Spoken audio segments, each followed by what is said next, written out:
में छठवें बता रहे हैं यूक्रेन से, जहां देश के लिए एक बुरी खबर यह है कि रूस और यूक्रेन के बीच जारी गोलाबारी में एक भारतीय छात्र की मौत हो गई। खार्किव में गोलीबारी में एक भारतीय छात्र को अपनी जान गंवानी पड़ी। विदेश मंत्रालय की तरफ से इस बात की पुष्टि की जा चुकी है। ये बड़ी खबर इस वक्त आपको बता रहे हैं। हालात यानी किस कदर वहां पर बेकाबू होते दिखाई दे रहे हैं, हालात किस तरह से लगातार संकटग्रस्त होते दिखाई दे रहे हैं। विदेश मंत्रालय की ओर से इस बात में खुद ट्वीट कर जानकारी दी गई है कि सुबह गोलीबारी में एक भारतीय छात्र को अपनी जान गंवानी पड़ी है। साथ ही विदेश मंत्रालय की ओर से छात्र की मौत पर दुख भी जाहिर किया गया। ये बड़ी खबर इस वक्त आपको बता रही यूक्रेन से, और ये ट्वीट आप देख पा रहे हैं। अरिंदमन बागची की तरफ से ट्वीट कर इस बात की जानकारी दी गई कि भारतीय छात्र को अपनी जान गंवानी पड़ी है। खार्किव में चल रही गोलीबारी के बीच में एक भारतीय छात्र इसका निशाना बना है, शिकार हुआ है। इस भारतीय छात्र की मौत हुई है। विदेश मंत्रालय ने दुख जाहिर करते हुए इस बात की पुष्टि की है। ट्वीट कर विदेश मंत्रालय की तरफ से मौत पर दुख जाहिर करते हुए यह जानकारी साझा की गई। ये बड़ी और अहम खबर इस वक्त आपको बता रहे हैं। रूस यूक्रेन की गोलीबारी में एक भारतीय छात्र की मौत हो गई। हालांकि एक तरफ भारत सरकार की तरफ से लगातार इस बात को लेकर प्रयास किए जा रहे हैं कि जल्द से जल्द यूक्रेन में फंसे सभी भारतीयों की वापसी सुनिश्चित हो पाए। दूसरी तरफ अब वहां पर हालात लगातार बिगड़ते दिखाई दे रहे हैं। जंग लगातार भीषण रूप अख्तियार करती दिखाई दे रही है, और कहा जा रहा है कि कीव में काफी दूरी तक रूस की सेना अपनी पैठ बना चुकी है। लगातार रूस की तरफ से हमले तेज किए जा रहे हैं, यानी तनाव कम होने के बजाय लगातार बढ़ता जा रहा है। और बुरी खबर इस वक्त आपको यूक्रेन से बता रहे हैं भारत के लिए कि एक भारतीय छात्र को अपनी जान गंवानी पड़ी। रूस और यूक्रेन के बीच छिड़ी इस जंग में एक भारतीय छात्र को अपनी जान गंवानी पड़ी है, और खुद विदेश मंत्रालय की तरफ से इस बात में जानकारी दी गई है। ट्वीट करते हुए विदेश मंत्रालय ने दुख जाहिर किया और देश के साथ इस जानकारी को साझा किया है। आपको बता दें कि कीव और खार्किव में हालात इस वक्त सबसे ज्यादा खराब बताए जा रहे हैं। आज भारतीय दूतावास की तरफ से एडवाइजरी भी कीव में रह रहे भारतीयों के लिए जारी की गई है कि जितनी जल्दी हो सके कीव को छोड़ दिया जाए। अल्टीमेटम एम्बेसी की तरफ से जारी कर दिया गया है कि जितनी जल्दी हो सके कीव छोड़ दें, क्योंकि हालात वहां पर लगातार बिगड़ते जा रहे हैं। और बड़ी खबर इस वक्त आपको बता रहे हैं, एक भारतीय छात्र को अपनी जान गंवानी पड़ी। न्यूज रूम का रुख करेंगे। अंकित त्रिवेदी हमारे सहयोगी लगातार ज्यादा चर्चा और बातचीत के साथ जुड़े हैं। अंकित, ये कितनी मुश्किल घड़ी है और कितनी बड़ी चुनौती संकट भारत सरकार के सामने है, क्योंकि बड़ी संख्या में अभी भी लोग फंसे हैं। अब तो पहली मौत की सूचना भी आ गई। अक्षय, जिस तरीके से देखिए, अगर हम यूक्रेन की बात करें, रूस की बात करें, एक लंबे समय से महायुद्ध का जो आपस में तालमेल को लेके तमाम जो फायरिंग, या फिर अगर हम बात करें फाइटर विमान या फिर तोपों की तरफ से गोला बारूद के माध्यम से जिस तरीके से युद्ध जारी है, उसको देखते हुए लेकिन भारत के लिए एक बहुत पीड़ा और कष्ट वाली खबर सामने आई है। यह छात्र कर्नाटक का रहने वाला है बताया जा रहा है। विदेश मंत्रालय की तरफ से बिल्कुल ट्वीट के माध्यम से जानकारी दी गई है कि हम परिवार के संपर्क में है, गहरी पीड़ा है, वेदना है, संवेदना हम अपनी व्यक्त करते हैं। लेकिन भारत सरकार तमाम ऐसे वादे कर रही है। अगर हम बात करें पिछले घटनाक्रम की, तो भारत सरकार की तरफ से भारत सरकार के जो 4 वरिष्ठ मंत्री हैं, उनकी टीम बनाई गई है। वो जो भारतीय छात्र यूक्रेन में फंसे हुए हैं, उनको स्पेशल विमान या फिर एयर इंडिया के जो विमान है उनकी तरफ उनके माध्यम से मुंबई या फिर दिल्ली के एयरपोर्ट पर उनका भव्य स्वागत किया जा रहा है। लेकिन भारत सरकार लगातार उन सभी छात्रों से अपील कर रही है, धैर्य बनाएं, संयम बनाएं, और आने वाले समय में जो अगर हमारी तरफ से जो भी जन सुविधाएं हैं उनको देखते हुए, आपकी सुरक्षा को देखते हुए हम तमाम ऐसे बंदोबस्त कर रहे हैं कि यूक्रेन में जो घटनाक्रम चल रहा है वहां से आप सभी लोगों को भारत सुरक्षित लेकर पहुंचे। तो ऐसे में तमाम जो मंत्री हैं जो यूक्रेन के बॉर्डर है वहां पर पहुंच रहे हैं। लेकिन सबसे बड़ी खबर अपने दर्शकों को बता दें कि यूक्रेन में सबसे बड़ी जो एक त्रासदी हुई है, अगर हम कहें, जो भारतीय छात्र है वो सुबह बम गोलीबारी में घायल हुआ, तो उसके बाद उसने अपना दम तोड़ दिया। ऐसे में भारत सरकार की तरफ से, विदेश मंत्रालय की तरफ से परिवार के संपर्क में होने की संभावना है। बिल्कुल निश्चित तौर पर माथे पर बल पड़ना लाजमी है, क्योंकि बड़ी संख्या में हम लगातार जिस तरीके से चर्चा भी अंकित कर रहे हैं कि वहां पर लोग फंसे हुए हैं, और सरकार की कोशिश भी है कि जल्द से जल्द वहां से लोगों को निकाला जाए।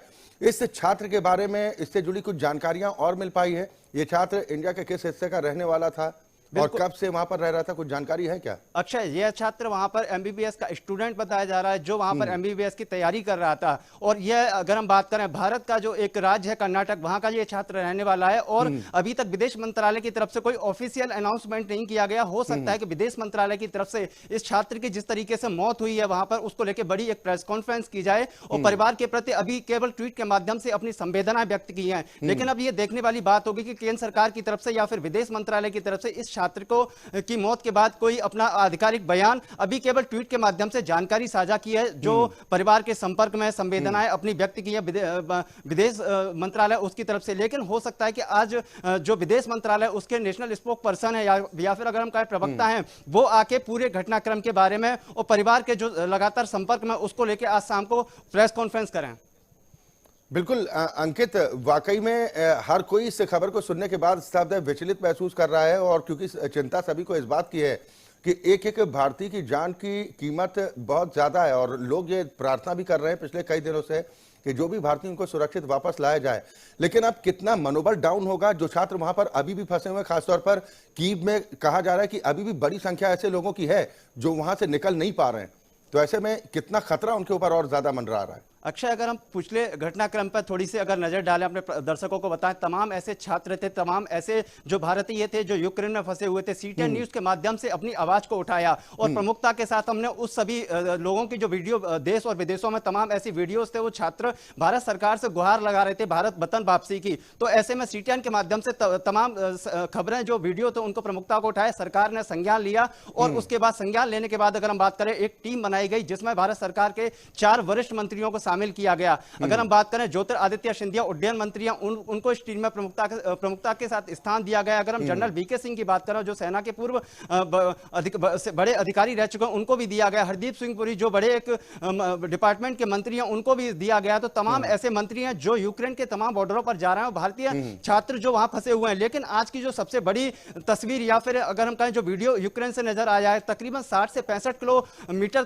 तक का एक लंबा जाम लगा हुआ, उसमें तमाम ऐसे भारतीय छात्र हैं। लेकिन भारत की सरकार और देश के प्रधानमंत्री नरेंद्र मोदी लगातार एक ही बात कह रहे हैं कि धैर्य रखें, संयम रखें, जल्दबाजी ना करें। भारत सरकार की तरफ से जो भी आर्थिक सहायता है, जो भी सुविधाएं आप तक वहां तक पहुंचेंगी, और हमारे तमाम ऐसे मंत्री हैं जो बॉर्डर पर पहुंच रहे हैं, भारतीय छात्रों को लाने के लिए हर संभव प्रयास कर रहे हैं। तो ऐसे में देश के प्रधानमंत्री नरेंद्र मोदी की तरफ से यह भी कहा गया है कि एयर इंडिया का जो विमान जा रहा है या फिर अन्य जो विमान जा रहा है, अगर हमें आने वाले समय में आवश्यकता हुई, जरूरत हुई, तो वायुसेना का जो विमान है हम उसको भी यूक्रेन भेजेंगे और सभी जो भारतीय छात्र हैं उनको सकुशल भारत वापस लेके आएंगे। अक्षय, नहीं बिल्कुल, सरकार की तरफ से तो कोशिशें अंकित लगातार की जा रही हैं, और यह भी कहा जा रहा है कि छात्रों को वापसी लाने की प्रक्रिया में किसी तरह की कोई कोर कसर छोड़ी नहीं जाएगी।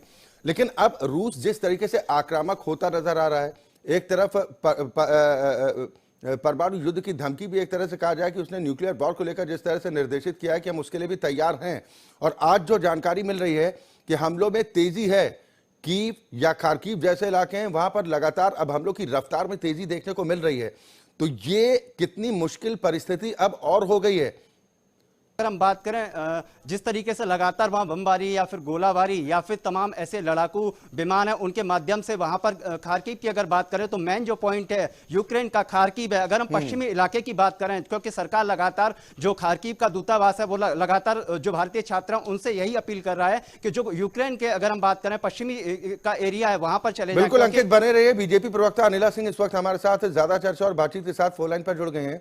अनिला जी, खबर तो मिली होगी यूक्रेन से पहली बुरी खबर आ गई देश के लिए, चलो शायद संपर्क टूट गया है, लेकिन बड़ी और अहम खबर इस वक्त अपने दर्शकों को बता रहे यूक्रेन से देश के लिए एक बुरी खबर यह है कि भारतीय छात्र की मौत की सूचना सामने आई।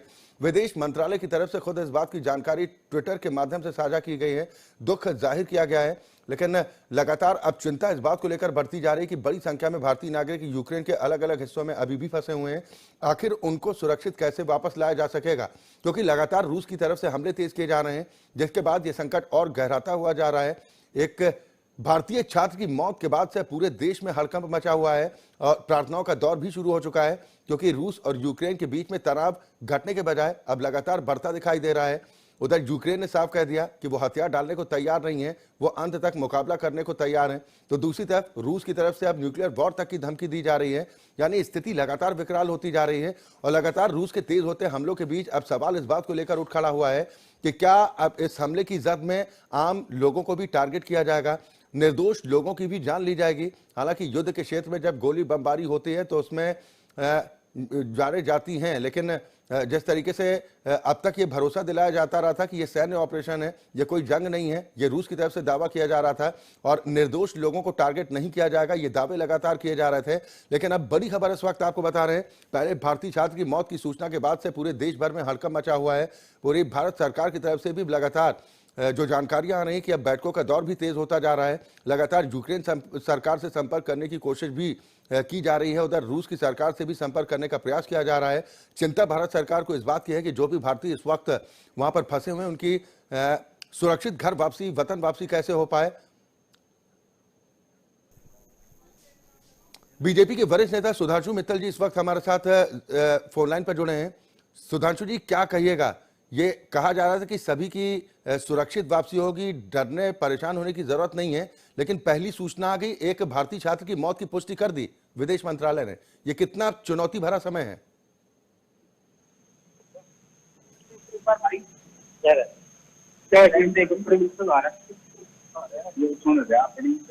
सुधांशु मित्तल जी, आवाज मिल पा रही है आपको?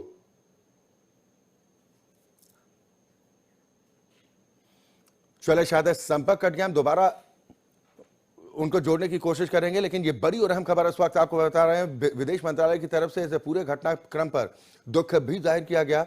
लेकिन अब दुख के साथ साथ चिंता इस बात को लेकर बढ़ती जा रही है। ये चिंता न सिर्फ हर हिंदुस्तानी के मन में है, बल्कि भारत सरकार भी इस बात को लेकर निश्चित तौर पर चिंतित भी होगी, विचलित भी होगी कि जिस तरह की खबरों का इंतजार देशवासी बिल्कुल भी नहीं कर रहे थे, किसी ने सोचा भी नहीं था कि किसी भारतीय को अपनी जान गंवानी पड़ेगी। ये पहली सूचना आती है सामने कि सुबह गोलीबारी में, खार्किव में जो गोलीबारी होती है उसमें एक भारतीय छात्र को अपनी जान गंवानी पड़ती है, जिसके बाद से लगातार अब सरकार की तरफ से भी प्रयास तेज किए जा रहे हैं।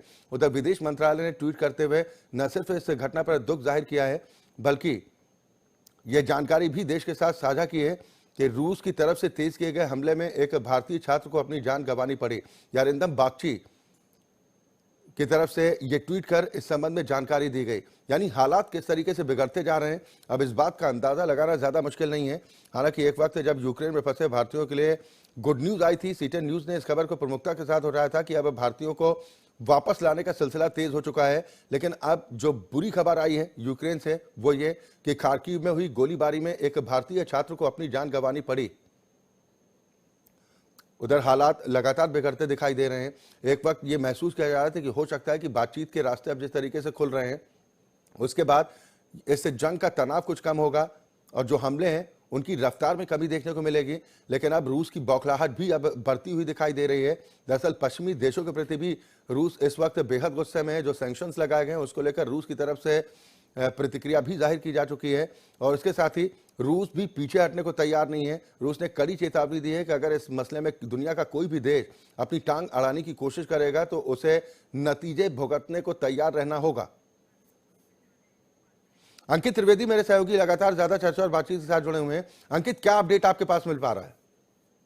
करें, जो भारतीय छात्र की मौत यूक्रेन में हुई है, यह कर्नाटक के चेला गैरी का रहने वाला है। इस छात्र की जो उम्र है 21 साल बताई जा रही है। विदेश मंत्रालय की तरफ से ये एक जो अगला जो डिसीजन है बिल्कुल साफ तौर पर क्लियर कर दिया गया है कि खार्किव में एक भारतीय छात्र की मौत हुई है। वो कर्नाटक के चेलागिरी जो वहां पे एक शहर है वहां का रहने वाला है। इसकी उम्र 21 साल है और विदेश मंत्रालय की तरफ से अपनी यही बताया जा रहा है कि हम उनके परिवार के संपर्क में हैं, अपनी संवेदना व्यक्त करते हैं। कर्नाटक के चेला गेरी का ये छात्र रहने वाला है। भारतीय छात्र की मौत के बाद ये विदेश मंत्रालय की तरफ से बताया गया है कि ये कर्नाटक के चेलागिरी का रहने वाला है। लेकिन अभी तक कोई परिजन, अगर हम बात करें विदेश मंत्रालय के जो प्रवक्ता हैं वो इस तरह के ट्वीट तो कर रहे हैं, लेकिन अभी तक कोई ऐसी टीम या फिर विदेश मंत्रालय का कोई ऐसा पदाधिकारी या फिर कोई प्रवक्ता, नेशनल स्पोक पर्सन अभी तक बयान नहीं दे रहा। लेकिन सोशल मीडिया का जो ट्विटर हैंडल है, विदेश मंत्रालय का ट्विटर हैंडल है, उसके माध्यम से संवेदना व्यक्त कर दी गई है। जानकारी जो भी हुई है, जिस तरीके से यूक्रेन में भारतीय छात्र की मौत हुई है उसकी जानकारी को साझा कर दिया। अक्षय, इस छात्र के परिजनों से कोई संपर्क अब तक विदेश मंत्रालय की तरफ से साधा गया है? सरकार से जुड़े नुमाइंदों की तरफ से कोई बातचीत हो पाई है? इस बारे में अपडेट है क्या? बिल्कुल, देखिए जिस तरीके से विदेश मंत्रालय के ट्विटर हैंडल या फिर जो विदेश मंत्रालय के प्रवक्ता हैं, उनकी तरफ से यही कहा गया है कि कर्नाटक के चेलागिरी जो एक जगह का नाम है, वहां का ही छात्र रहने वाला है, वहां पर ये तैयारी कर रहा था, पढ़ाई की तैयारी कर रहा था। उसके बाद अगर हम इसकी उम्र की बात करें तो 21 साल उम्र है, और ट्विटर हैंडल के माध्यम से जो प्रतिक्रिया दी गई है उसमें यही कहा जा रहा है चलिए बिल्कुल अंकित बने रहिए, हम लगातार चर्चा करेंगे। हरीश श्रीवास्तव जी इस वक्त ज्यादा बातचीत के साथ फोनलाइन पर मौजूद हैं, प्रवक्ता हैं भारतीय जनता पार्टी के हरीश श्रीवास्तव।